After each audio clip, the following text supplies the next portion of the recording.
प्रत्येक माह की कृष्ण पक्ष और शुक्ल पक्ष की 11वीं तिथि को एकादशी का व्रत किया जाता है। इस तरह हर 15 दिन में एकादशी व्रत पड़ता है। सनातन धर्म में एकादशी को सभी व्रतों में सर्वश्रेष्ठ बताया गया है। एकादशी तिथि पर भगवान विष्णु का पूजन किया जाता है। प्रत्येक एकादशी का अपना महत्व और कथा है। तो आइए आज हम जानते हैं कामदा एकादशी के बारे में।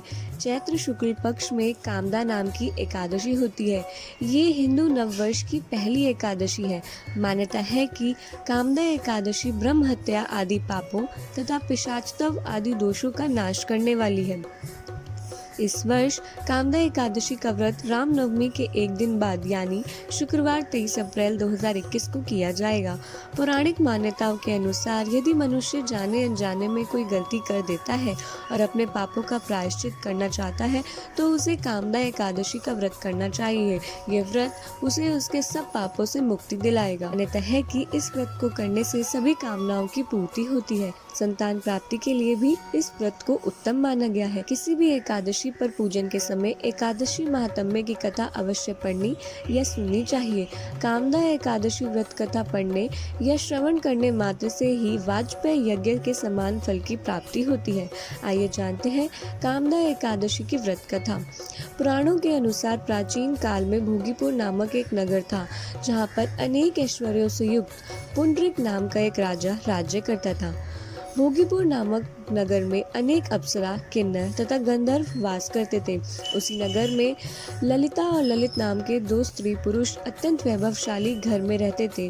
उन दोनों में इतना स्नेह था कि अलग अलग हो जाने पर वे दोनों व्याकुल हो उठते थे। एक दिन गंधर्व ललित दरबार में गान कर रहा था कि अचानक उसे अपनी पत्नी की याद आ गई, जिस कारण उसका स्वर, लय एवं ताल बिगड़ने लगा। इस त्रुटि को दरबार में मौजूद करकट नामक नाग ने जान लिया और यह बात राजा को बता दी। राजा को ललित पर बड़ा क्रोध आया और उसने ललित को राक्षस होने का श्राप दे दिया। ललित वर्षों तक राक्षस योनि में घूमता रहा। उसकी पत्नी उसे इस हालत में देखकर बड़ा दुखी होती थी। एक दिन वह श्रृंगी ऋषि के आश्रम में जाकर विनीत भाव से उनसे प्रार्थना करने लगी और बोली कि हे मुनि, मेरा पति राजा पुंडरीक के श्राप से विशालकाय राक्षस हो गया है, कृपया उसके उद्धार का कोई उपाय बतलाइए। तब श्रृंगी ऋषि बोले, हे गंधर्व कन्या, अब चैत्र शुक्ल एकादशी आने वाली है, जिसका नाम कामदा एकादशी है। इसका व्रत करने से मनुष्य के सब कार्य सिद्ध होते हैं। यदि तू कामदा एकादशी का व्रत कर उसका पुण्य का फल अपने पति को दे तो वह शीघ्र ही राक्षस योनि से मुक्त हो जाएगा। ललिता ने मुनि की आज्ञा का पालन करते हुए एकादशी का फल अपने पति को दिया। फल देते ही उसका पति राक्षस योनि से मुक्त होकर अपने पुराने स्वरूप में आ गया और वह दोनों विमान में बैठकर स्वर्गलोक को प्राप्त हो गए। ऐसी मान्यता है कि संसार में इसके बराबर कोई और दूसरा व्रत नहीं है।